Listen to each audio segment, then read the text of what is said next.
show 3 dimensions away from where Saw X should be called Saw Returns.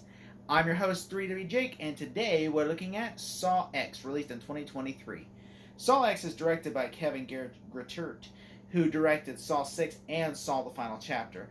This time around, he returns to direct this sequel that's kind of set between, it's a prequel, but it's set between Saw and Saw 2. So it's kind of like a sequel-requel kind of situation, in a way. And so the movie takes place between Saw and Saw 2, and it's basically a prequel about where Jigsaw, played by John Kramer, who played by Tobin Bell, has to go to Mexico, and of course he tries to get his cancer taken from him, but realizes he's been conned.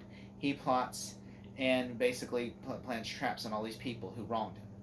And that is the plot of the movie. The movie is written by Peter Goldfinger and Josh Stolberg, who wrote Jigsaw and wrote Spiral from the Book of Saw, a movie I highly recommend. And the movie stars Tobin Bell once again, obviously, returning Shawnee Smith, and of course newcomers Sivani Makati, Lund, Stephen Brand, Renata Vecca, and Michael Beach. And the movie is essentially, a traditional Saw film. And I've always said I love the Saw movies. I'm a huge Saw fan. I love them. There are some better than others, but I am a huge Saw movie, and so I was really excited. I mean, I was so excited for this movie. I even got the popcorn bucket that has the light up eyes because I'm like a huge Saw fan. I'm a big Saw fan lover, and that thing was hard to get because the thing was sold out everywhere. So I had to pay a high price for that bucket because it was not available at my Cinemark. Shameful. But that's how dedicated of a Saw fan I am, and so I went into this movie because I sometimes, there are Saw movies that I really like and there are some movies I don't like. Now, I will say I did enjoy Jigsaw. I think Jigsaw is a fantastic film. I loved it. I love the Spiral from the Book of Saw, even though I don't really consider that a Saw film. I feel like that's more of a spin-off movie than it is a Saw film because it really has a focus on the original John Kramer storyline and really focuses on a new storyline to where I would say you can watch that movie over watching Saw any day.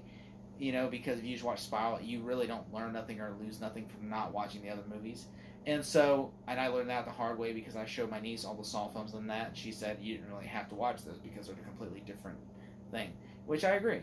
And so this movie is, I recommend, I don't think you have to watch any of the Saw movies because it kind of really self-establishes itself as a guy who is trying to get revenge on people that wronged him.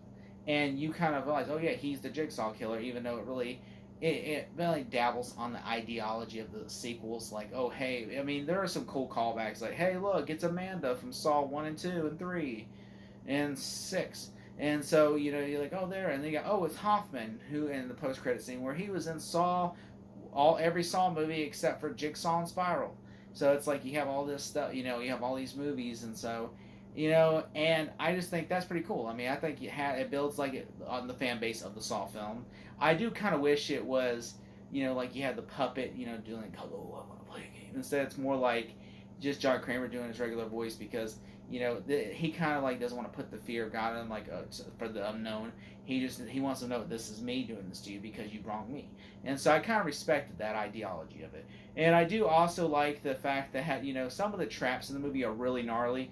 Like, for instance, I thought the eyeball trap was going to be the one I squinched at, and I'm like, yeah, it wasn't. I was like, to me, it kind of felt like a cartoon. Because when his eyeballs got sucked out, I'm like, that really didn't really scare me or nothing. I was like, oh, I was just like, I almost laughed because I'm like, that wasn't scary at all. That was actually pretty light compared to what I thought it was going to be. And then it turns out it's not even real. It's just a montage. So I'm like, oh, I guess that's fine because really it was not a montage, but a dream sequence.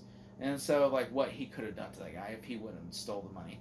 And so I will say the one sequence that had me is when the lady has to chop her leg off and get the plasma and the bone marrow out of it, or else she's gonna get her head cut off. That right there had me oof. That I was just the whole time going, oh, I can't watch this because that was just gnarly. I was like, I cannot watch this. Because, she has to cut her leg off and drain the bone marrow out of her leg. I'm like, that is a sick and twisted plot. And I'm like, I just could not watch that. And then she gets her head, it still ends up getting her head cut off because of the timer. And it feels like Jigsaw kind of set these timers up to where no one's going to succeed.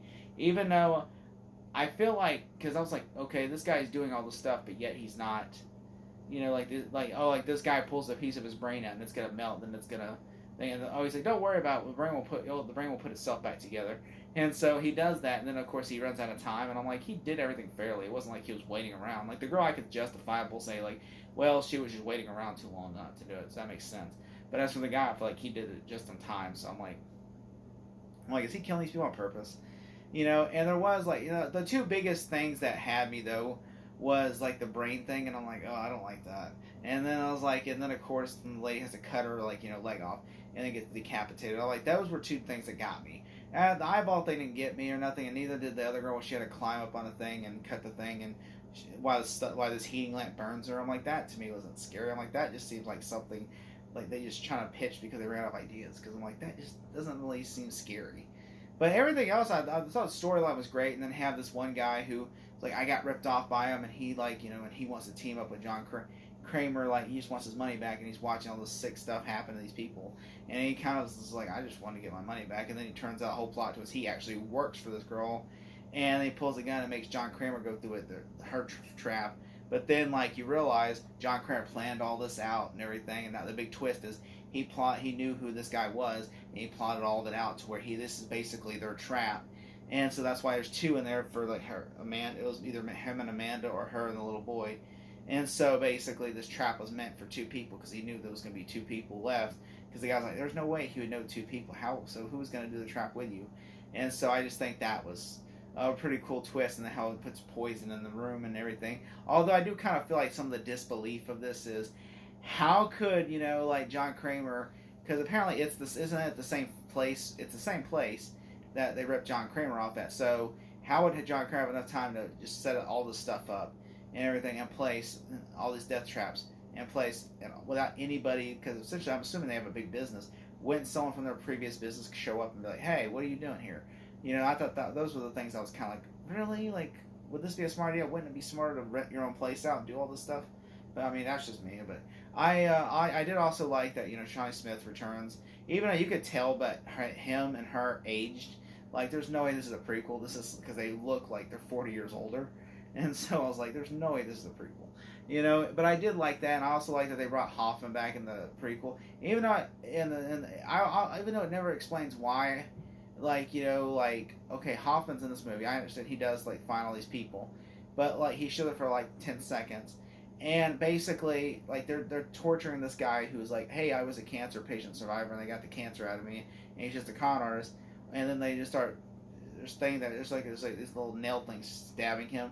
And I'm like, what is that supposed to drain his blood out? What's it going to do? It never explains what that machine is. And I wish they kind of would have did that. Other than that, it just feels like, I